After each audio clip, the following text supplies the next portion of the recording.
Yesterday, the long awaited hydrogen bomb finally exploded. Not on a border, not in a lab, but in the heart of India's democracy. Rahul Gandhi's press conference yesterday didn't just question an election, it questioned the very idea of how India votes.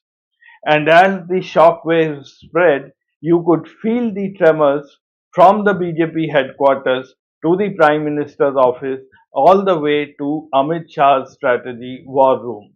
The air had changed because this was not a routine press interaction. This was a political detonation that exposed what many have whispered for years, but few dared to say it aloud. For months, Rahul Gandhi's camp had teased that something big is going to come. Yesterday, he delivered it. He spoke of massive irregularities in voter rolls, unexplained jumps in turnout figures, and a pattern that defies logic. He did not name the people, he didn't have to. The implication was clear. Someone somewhere is gaming the system. And what followed was even more telling. Within minutes of Rahul Gandhi's press conference, BJP spokespersons appeared across major TV networks and digital platforms, strongly dismissing his claim and defending the EVM system's integrity. Pro BJP handles and party leaders amplified messages such as EVMs are foolproof and opposition is crying foul again, part of a visible online push to control the narrative.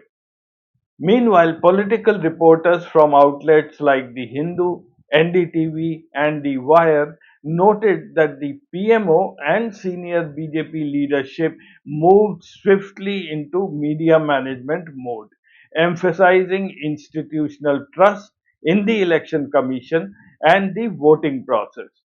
When a political system panics like that, you know the attack has hit its target. Let's pause for a moment and separate emotion from engineering. The electronic voting machine or the EVM is often projected as a marvel of Indian ingenuity. And to be fair, the hardware itself is largely tamper proof. Here's why. There are no input or output ports that can connect to external devices, no Bluetooth or Wi Fi, no SIM card, no modem. The machine is powered by a standalone battery. It records votes internally and produces a count only when opened under supervision. In short, there is no way to hack it remotely. So far, so good. But here's the missing piece, and this is what Rahul Gandhi hinted at. The software that runs inside these machines is not open to public scrutiny. The Election Commission never discloses which version of the code is installed, how is it tested, or whether independent experts can verify it. Only two government owned manufacturers, Bharat Electrical Limited and Electronics Corporation of India (ECIL), know the exact code. No citizen, no political party, no auditor can inspect it. So while the box is sealed, the brain inside remains hidden. And that's the fundamental flaw. Transparency is not just about tampering, it's about trust. A black box, even if secure, erodes public confidence when its inner workings are kept secret. In most democracies, election software is open source, available for independent verification. India, curiously, keeps it locked behind closed doors. So when people ask, can the EVM be hacked? The real question should be, can the process be trusted?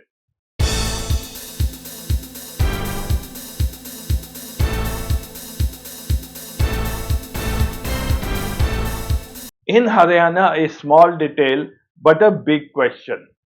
The EVM machine runs on batteries, simple sealed power cells meant to last through a day of polling.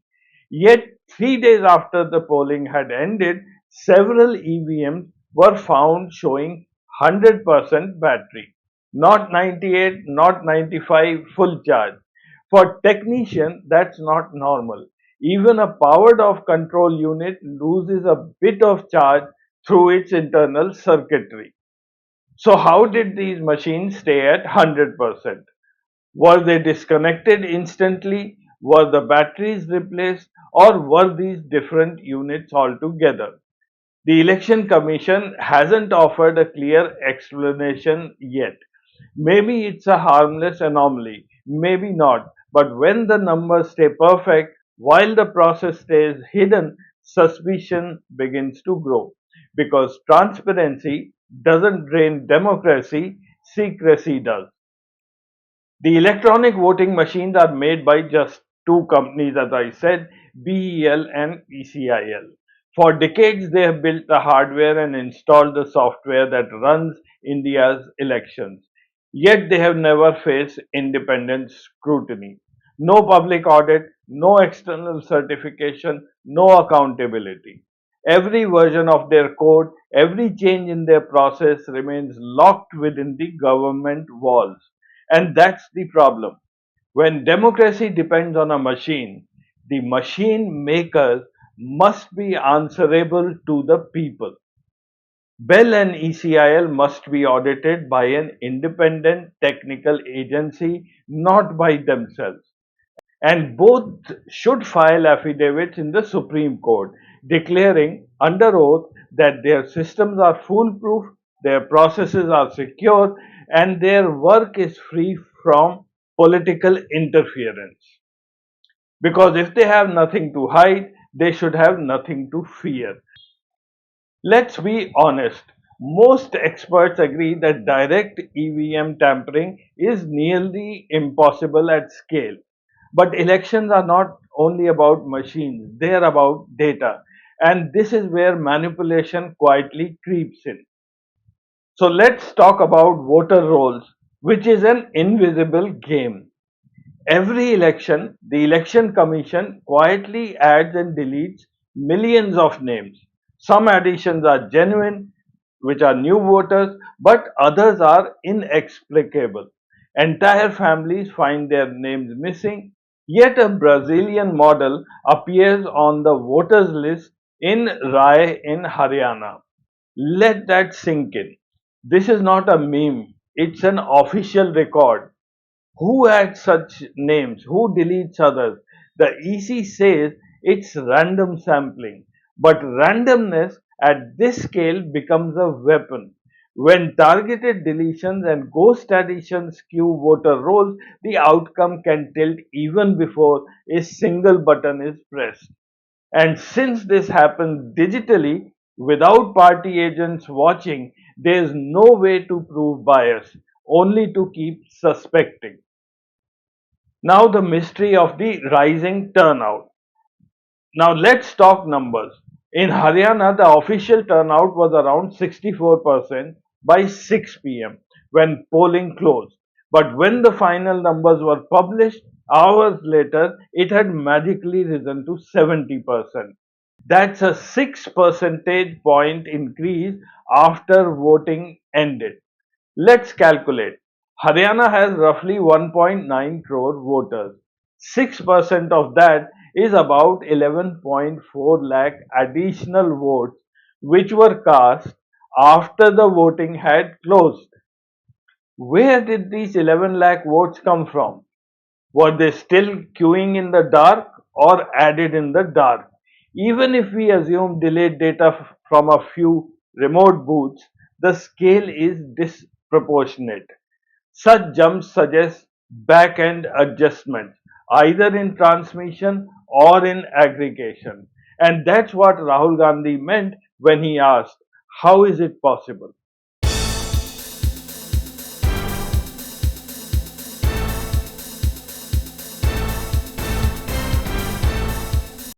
So, what happens after 6 pm? This is the least discussed yet most crucial part of the election process. After the last vote is cast, EVMs are sealed, each machine is locked with paper seals and signatures of polling agents. Then they are transported to designated strong rooms under administrative custody.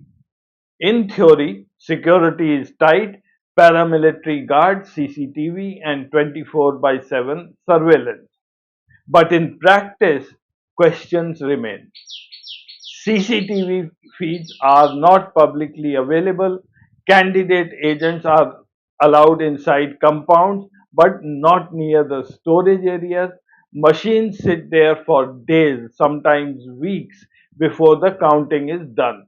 And that's the blackout period when suspicion grows. No one claims machines are swapped in truckloads, but small manipulations like selective replacement or mistagging of control units cannot be ruled out without independent audits. Moreover, the data transmission during counting from local centers to state servers is not open source either. That's where percentage jumps and final consolidations happen. So manipulation may not be in the EVM itself, but it could be in the software layer around it, the ecosystem that reports, stores, and certifies votes. As one observer said, you don't need to break the lock if you hold the key to the register. Let's map the weaknesses. First, opaque software, no version disclosure, no public audit. Second, unverified voter rolls, ghost names inside in the rolls, real citizens out. Third, turnout anomalies, votes added after the polls have closed. Fourth, post poll custody gaps, long storage, limited transparency. And fifth, centralized counting process, no independent verification of final data compilation. Individually, each flaw might seem manageable. Collectively, they create a perfect storm. It's like building a house with fireproof walls but a wooden floor soaked in kerosene. The Election Commission has the tools to fix this. They should publish the software version numbers, allow third party audits, release booth level turnout data in real time, open source and counting software. But year after year, these demands are ignored. Instead, we are told to trust the system. Trust without transparency is not democracy, it's faith. So, coming back to the question, how is it possible? It's possible because the machines may be secure, but the process isn't. It's possible because data can be manipulated when no one is watching. It's possible because the voter roll can be silently rewritten before the first vote. And it's possible because the people in charge prefer opacity over openness. EVMs are not the villain, secrecy is.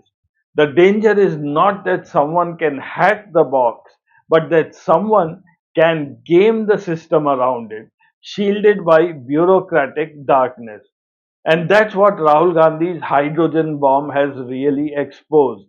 Not an electronic flaw, but an institutional one. A democracy that counts votes inside a black box cannot claim to be the world's largest democracy, only the world's most convenient one. So, what now? If we truly believe our elections are sacred, then transparency is not optional, it's essential. Every citizen, every journalist, every honest bureaucrat must demand that India's election code be made open source and that voter data be public auditable. Otherwise, how is it possible will remain the most haunting question of every election night. The hydrogen bomb wasn't Rahul Gandhi's press conference. It's the silent explosion in India's electoral credibility. I'm Ajay Prakash, and this was a Truth versus Myth episode. If you believe India deserves open source democracy, share this episode because democracy dies not in darkness but in secrecy. Thank you for watching.